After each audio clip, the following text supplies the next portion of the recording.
So we talked about, kind of asking your baby before picking them up and telling them what's happening. So what to do when you have relatives or friends who are unaware of this and just want to grab your baby. It's really uncomfortable lots of times because you don't want to offend them.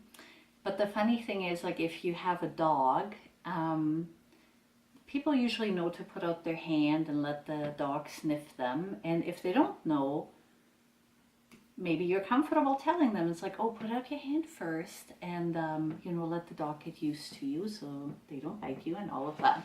So anyway, we do this kind of etiquette with dogs. So I feel like it's much more important we do it with babies too, and that people know how to do it with babies.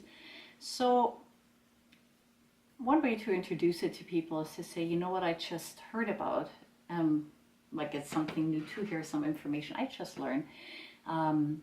And some babies are really sensitive, some babies aren't as sensitive, but either way, it's good for all babies to kind of be respectful of their boundaries, because if you're respectful of them when they're little, that's how they learn respect, and that's how they get to know, that they're people separate from you who have rights. And they'll be less likely when they're older to let other people overstep their boundaries without knowing that that happened.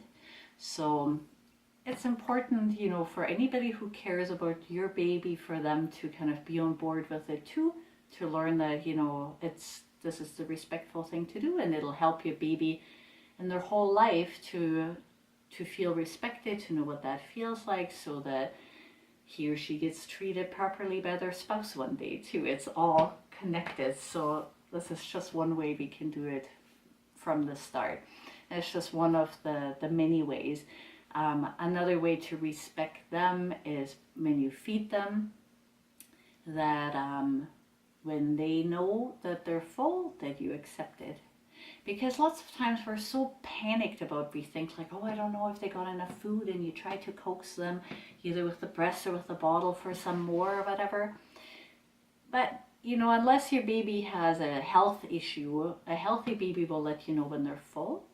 And if you respect that, then they know, they get to know their body, and they get to trust themselves and their bodies, and can tell when, where the boundaries are, and when they've had enough, and when they want something, and all of that. And again, all your life, it's good to have that feeling like, oh, I'm full, so I'm going to stop eating now.